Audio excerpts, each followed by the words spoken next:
Hello.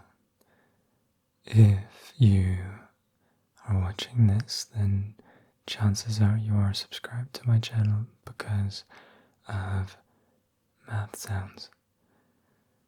And this year, so far, my channel has more than doubled in growth, and that's pretty substantial, considering I'd been going for about 3.5 years before this year. So in just 11 months, I've more than doubled, and that's pretty sick. Most of my subscribers before that were also from math sounds, but like now it's not even close. It's pretty much all math sounds. So either that or eating. So welcome. I haven't really done any. I've done a few, but I haven't done much of a real introduction to the channel. And for those of you who don't know who I am, this is a video for you. You can get to know who I am. I'm going to be discussing any and all topic that comes to my mind. From the boring ones, like why I started the channel, what my favorite triggers are and stuff like that, generic questions that I get asked all the time and will continue to be asked. But also more interesting questions and topics like my upbringing, for example, about my life in general, about anything, basically. I'm sure there's people out there, my phone just buzzed, I'm sure there's people out there who would want to know if I'm gay or not. I can just spoil that right now. I'm not. I'm straight. And so building on that, what my ideal girlfriend would be, that kind of thing, it's probably information that a lot of people want. What I do for work, what my dreams and ambitions are. If you've been around here lately, you've probably got a sense for that. So yeah, this is basically a video of you getting to know me a little better. And I feel it's important because there's two types of people on this channel. There's the people who are disgusted by me, who absolutely hate what I do, to the point of unhealthy obsession.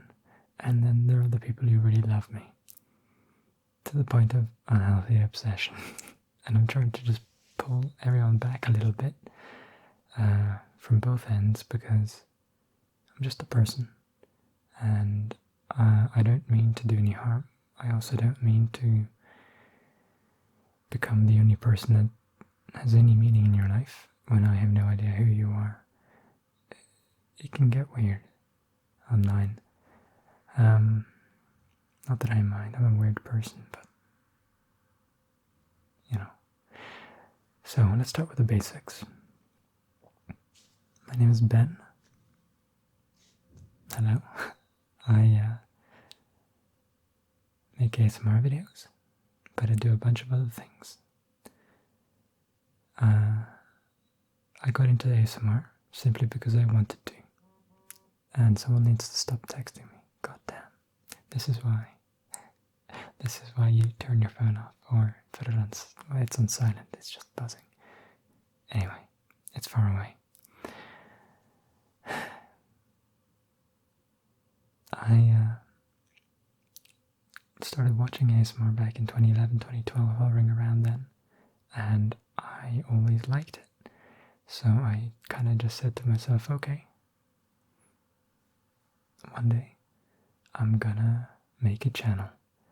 And I started in 2014 because it seemed convenient. My idea was always to start when I was going to move out, and conveniently, that was the first of the 2 times that I got kicked out. It was only a short time, you know. I was out for like 2 weeks living with a friend, and I was like, okay, I'll start now. So I started making ASMR videos. So the first 3 videos that don't feature my face, they were recorded in someone else's house. You can go check that on my channel.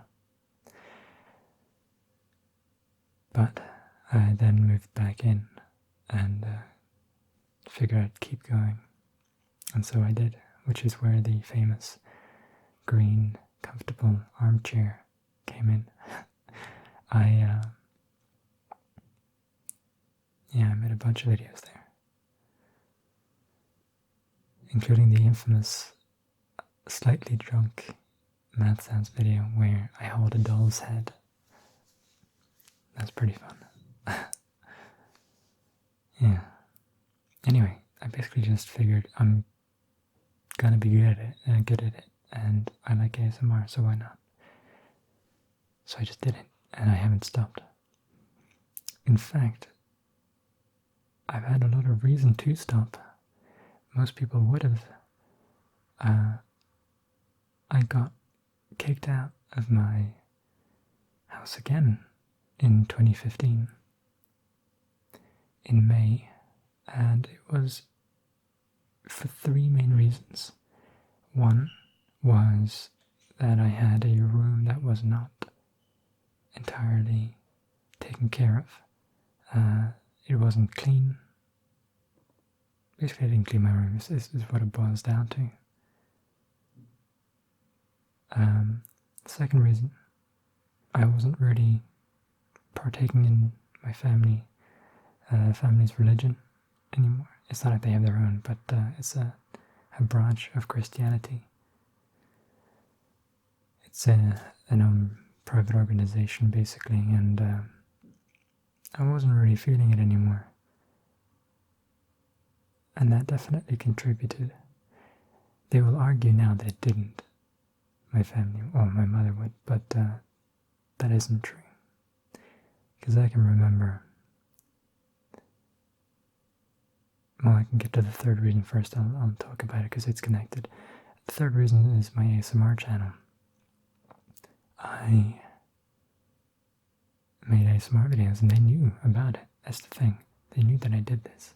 They even bought the doll's head that I was gonna use for me because I asked for it.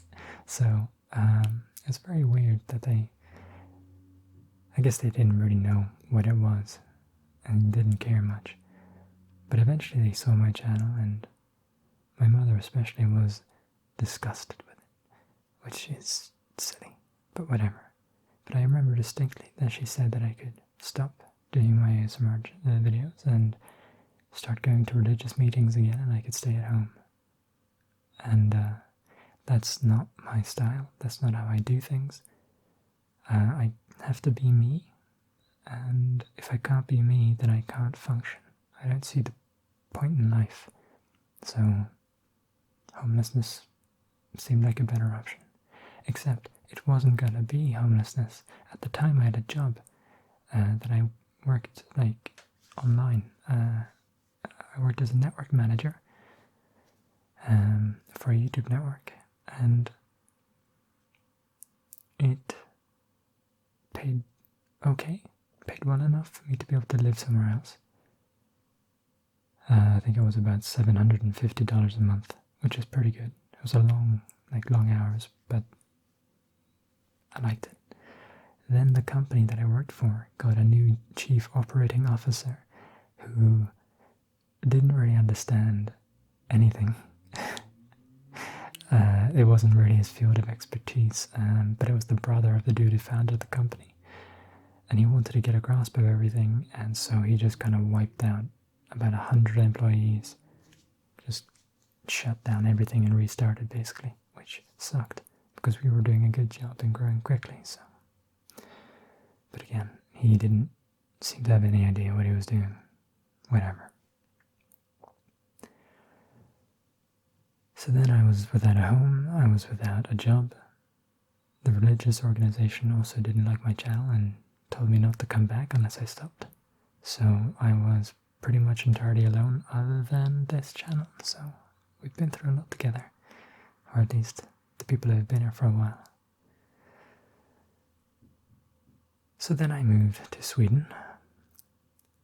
That was the original plan, and I had a ticket booked before all this, so I was like, okay, let's go.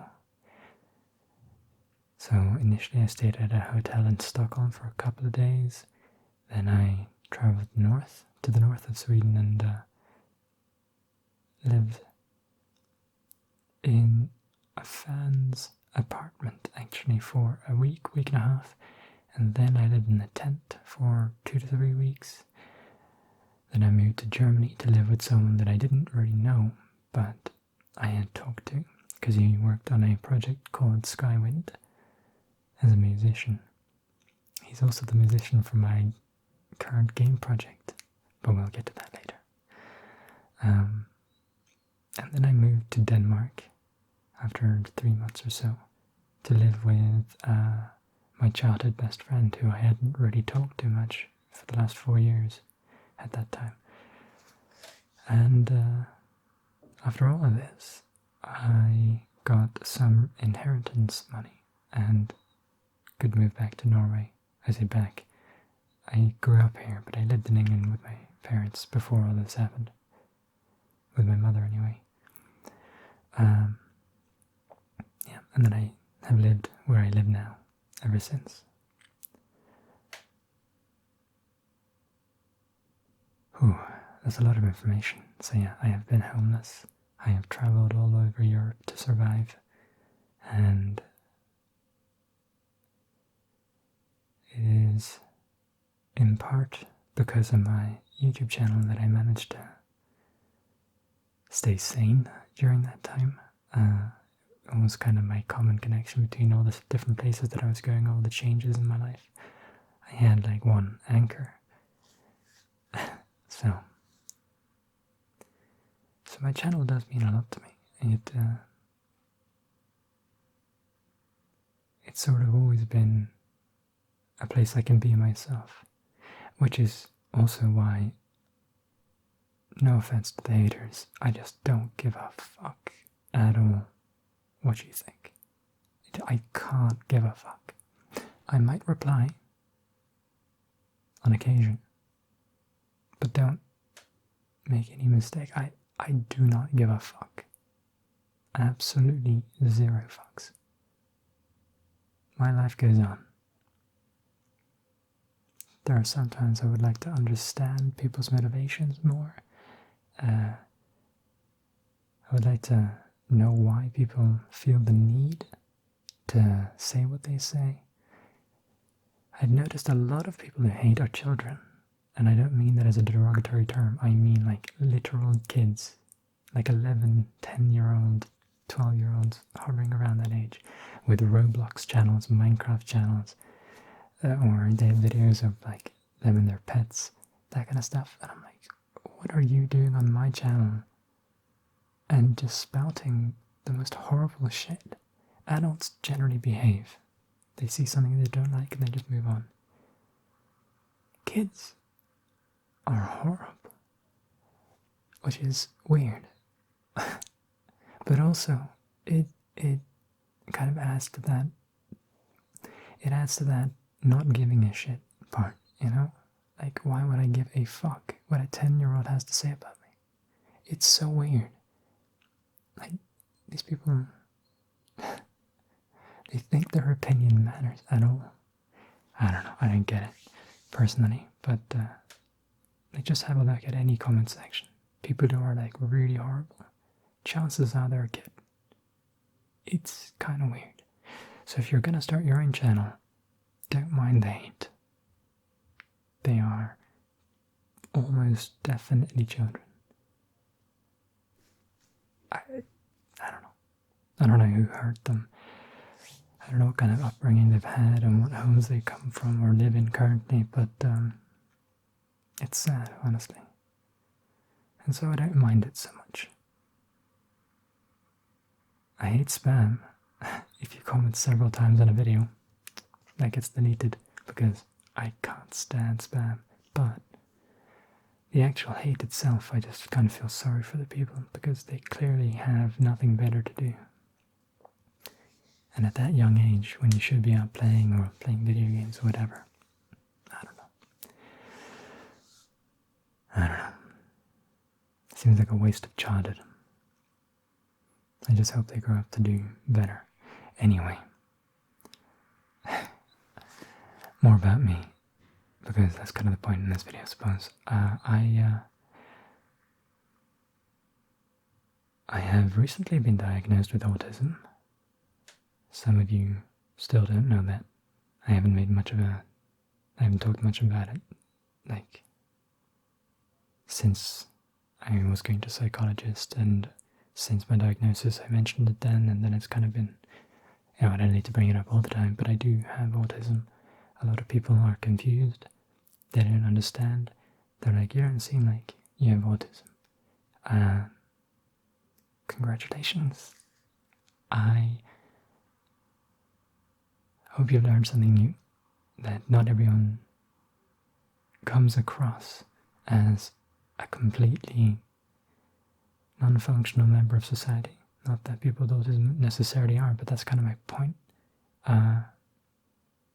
They don't have to be especially different, like within this limited box that you see me within.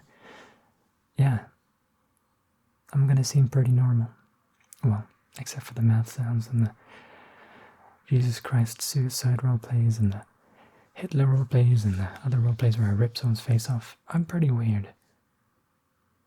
But I get that I seem sort of normal on video. That's because this is my comfort zone. This is where I feel like I can be me. This is where I have control. I can monitor everything. I can see the analytics, which is like my favorite part of running a channel, is just seeing the analytics, studying the numbers. Yeah, if you need a confirmation that I'm a bit of a nerd, there you go. Yeah, that's like my favorite thing about running a channel. And I don't think people really realize that a person doesn't need to, I don't know, they don't need to have like super severe autism. I don't know how to describe it. They don't need to show off any super severe symptoms, And that doesn't even mean that they don't have severe autism. Sometimes people just seem like something they're not. But I can tell you, like, with certainty, not just due to a diagnosis, but I can recall so many times in my life where I just didn't understand things, or things didn't click. Or I take things way too literally sometimes, or come up with solutions to problems that people express, but actually there were more problems they didn't express, but they were apparently implied, and I didn't understand the implication. And yeah, having autism is such a weird thing, because I'm not stupid, or at least I don't think I am. I have a high IQ.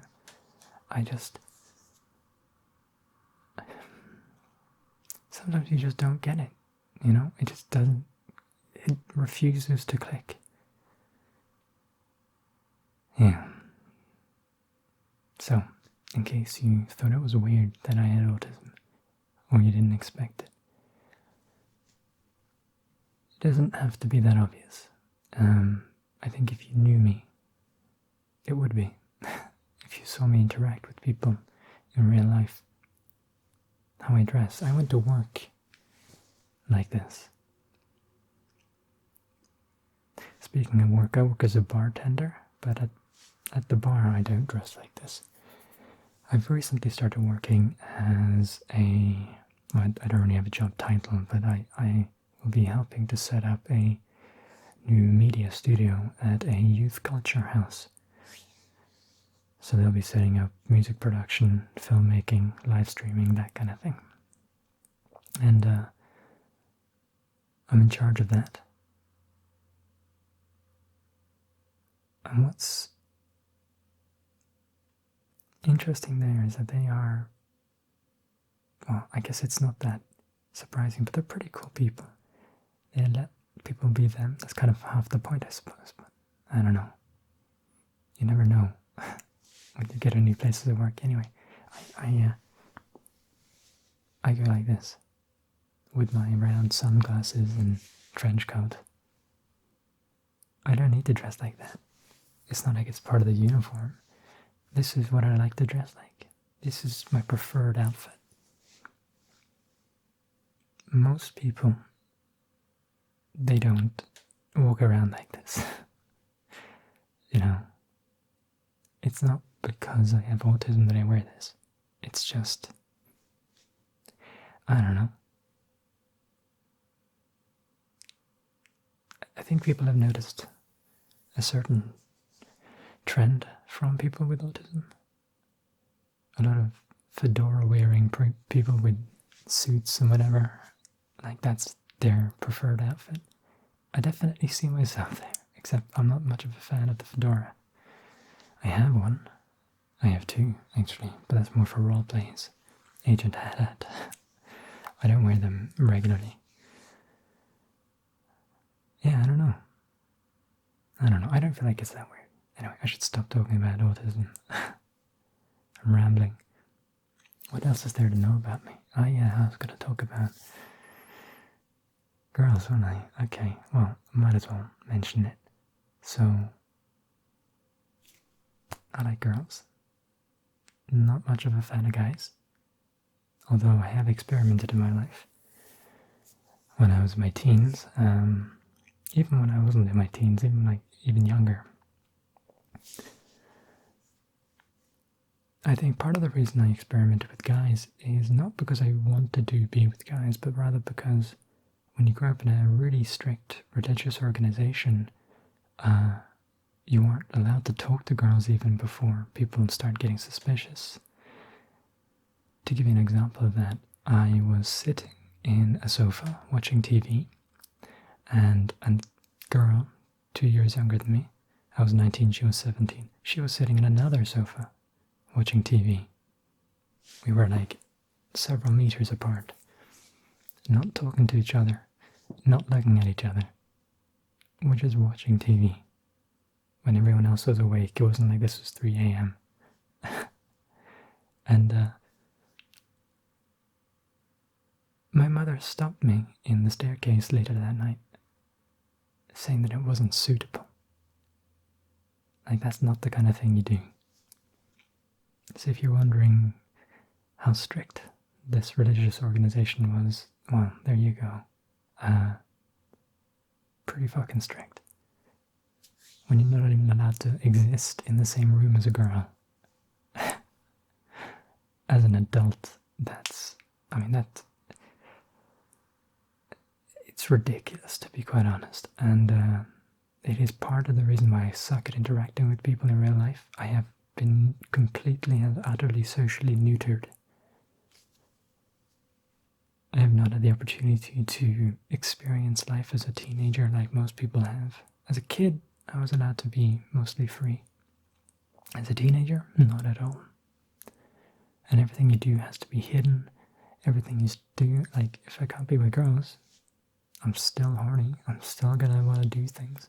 You experiment with guys, it's just that simple. Anyway, so that's that backstory.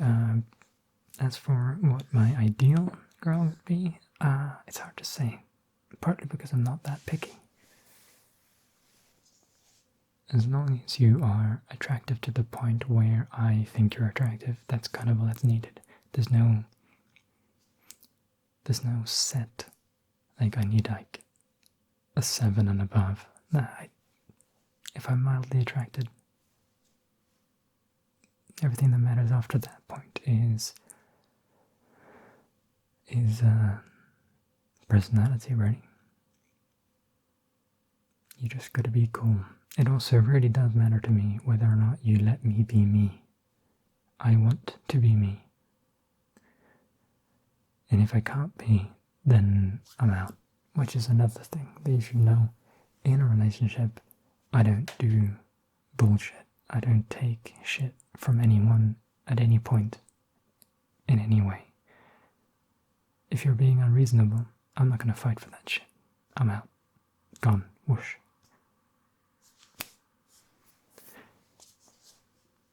It's just not worth it. I don't stick around. Because I don't really need people. I don't hang out with friends. I don't, outside of special occasions, don't really visit family. Don't talk to family. I have people I work on projects with, and they are cool people. And those are the people I tend to stick with. But if I'm not working with them on anything, I don't talk to them.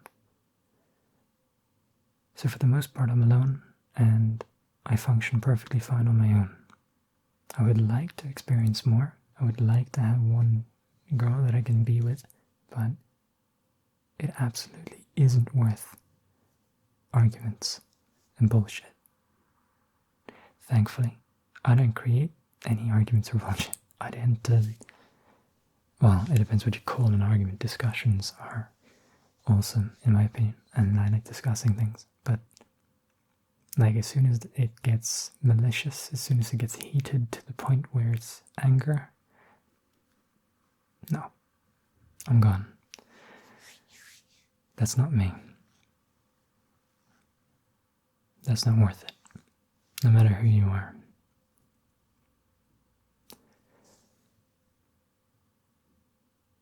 If I'm going to go over preferences when it comes to women, so that I don't necessarily have any standards that need to be met, but preferences, I suppose I like the cute small type. I think they're convenient. Okay, too much information is coming, so if you don't want to hear it, you don't need to listen. But when it comes to having sex, it really is just way more convenient. I like a nice round ass as much as anyone. It fills out a dress nicely. But man, is it inconvenient. It gets in the way. I only have so much dick. By the way, this is a video about me. I told you it was going to be too much information. It's about 6.5 inches long. Clinically measured, it's like 7, but then you got that half-inch layer of fat at the base above the pubic bone. Anyway, it's not like it's tiny. It's above average, but still, large ass just eats up that length. A small person with like skinny features, I can get all. Anyway, it just seems so much more convenient. So in practice, definitely I prefer smaller frame, thinner, because it's easier.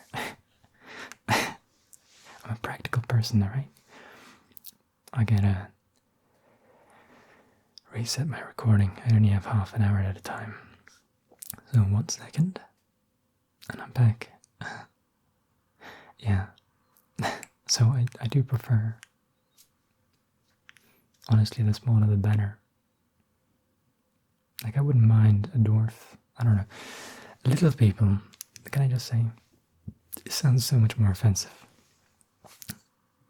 Dwarf is a fucking badass term. Like, you're gonna go out to fucking fight a war or sword and shield. I don't know. Whatever the correct term is. People who are abnormally small, I would have nothing against. I think they look awesome. So, yeah. That's the preference. Mostly because it's convenient. Mostly because it's just so much easier. Which boosts my confidence. I haven't had much experience for obvious reasons. Unlike some would like to believe, I'm not a virgin, but it has been about 5 and a bit years. I think in August it became 5 years since I've had sex. In terms of like straight up just penetration. I've done sexual things with people since then. But, yeah. It's been a while. Various reasons. Religion is one.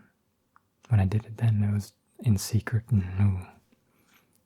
But another is being completely socially neutered, not really knowing where to go, and also chasing people, finding people generally isn't really worth it, you know? I could quite easily find someone to fuck if I wanted to. I work as a bartender after all. Plenty of drunk women around me often. If I wanted to, I could make that happen. But I don't want to. I don't want to fuck some drunk person who doesn't give a fuck about me. It doesn't seem appealing to me whatsoever, so no thanks. Yeah. Okay. I feel like I covered most of that saucy stuff. There's a lot of information for you to unpack. What else is there?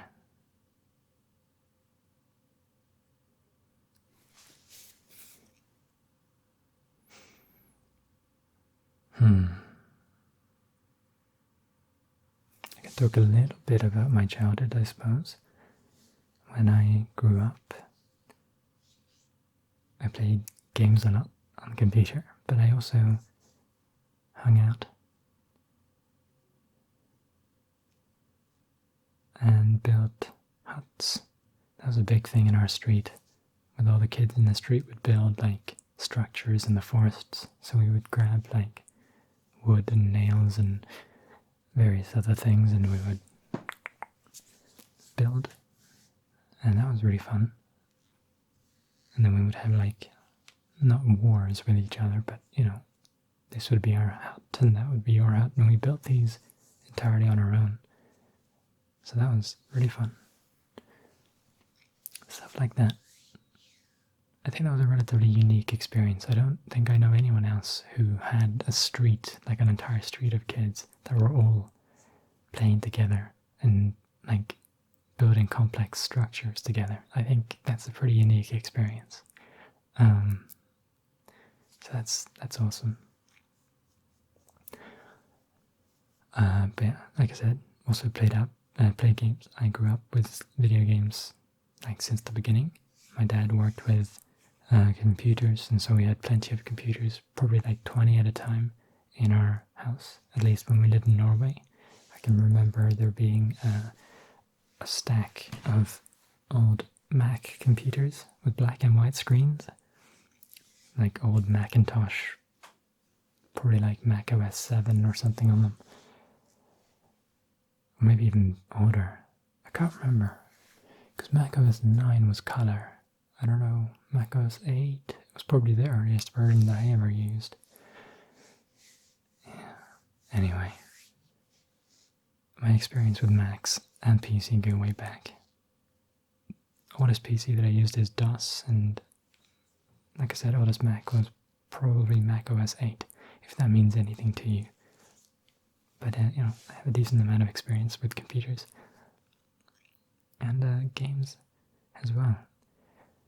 It's probably part of the reason I am so fond of game creation and want to make my own games. Like that's the dream, is to make video games for a living, to have my own company. I love video game design. I cannot get enough of it.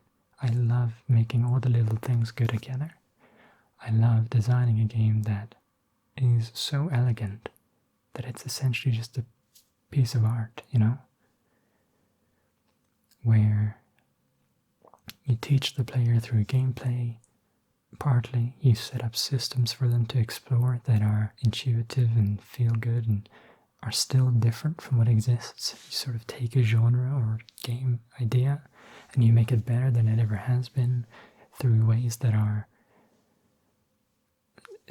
not that I'm calling myself genius, but you try to achieve genius through the design. You try to create something that just ooh, why has that not been done before?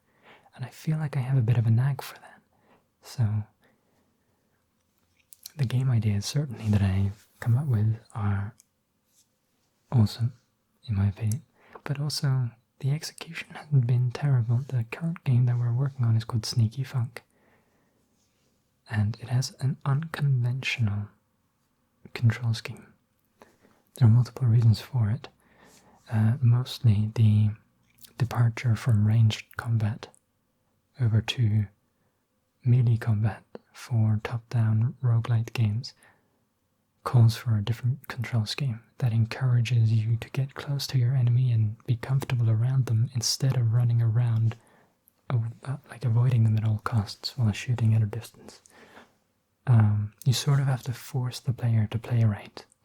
You know, if you give the player too much choice, they will end up doing the wrong thing, claim that the game doesn't feel right, and complain to the ends of the fucking earth.